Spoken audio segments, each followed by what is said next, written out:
Today I want to continue speaking about the voiceless sounds or unvoiced, because these sounds are very important.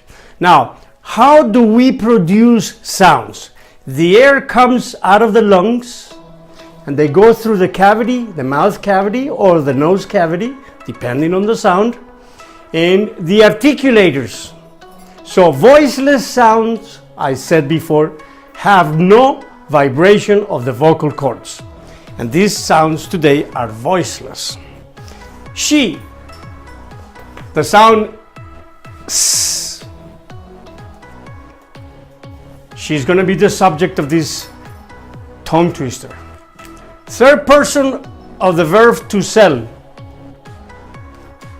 She sells. What is it that she sells? She sells seashells.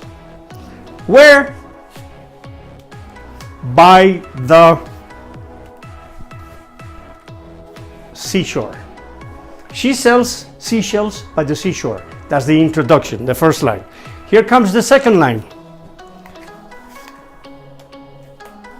The shells she sells are seashells. I'm sure. The third line would be, for if she sells seashells by the seashore,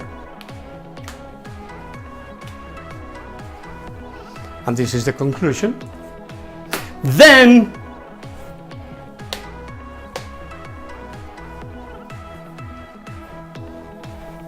I'm sure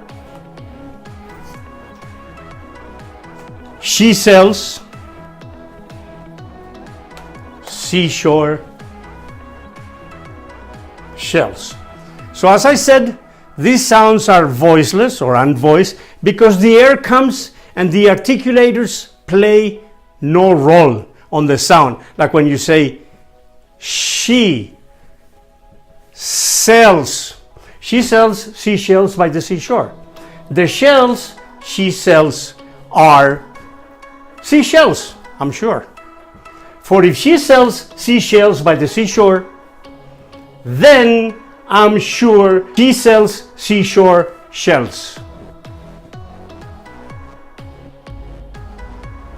So I'm going to clean the board, and then we'll give you the opportunity to repeat it as it appears on the board with the lights, and then I'll make some observations. Okay?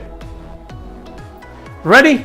This is the opportunity for you to repeat it as it appears on the board. Okay? She sells seashells by the seashore. The shells she sells are seashells, I'm sure. For if she sells seashells by the seashore, then I'm sure she sells seashore shells. Okay? Now, again with the sounds, you have to think about this. Grammatical mistakes don't hinder communication. Phonetic mistakes do hinder communication. So for that, I'm going to make a couple of observations here.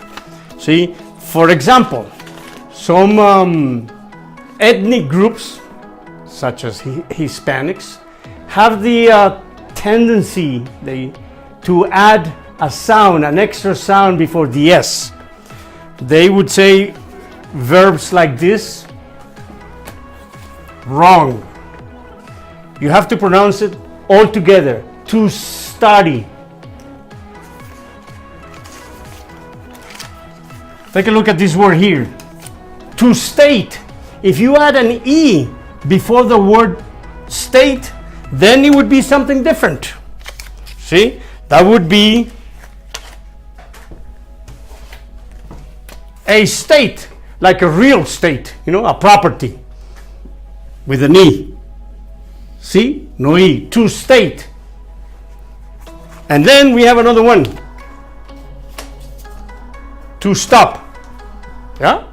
Put it together. Don't say to a stop. It's to stop. And remember, there's two words that begin with an S that are pronounced with the sh sound, sugar, and the other one is sure. Okay? This is for you to remember. Okay, if you like the video, give us a like. If you haven't joined our channel, please do so, because then we will be sending you directly the videos to you. That'll do it for today. Ciao.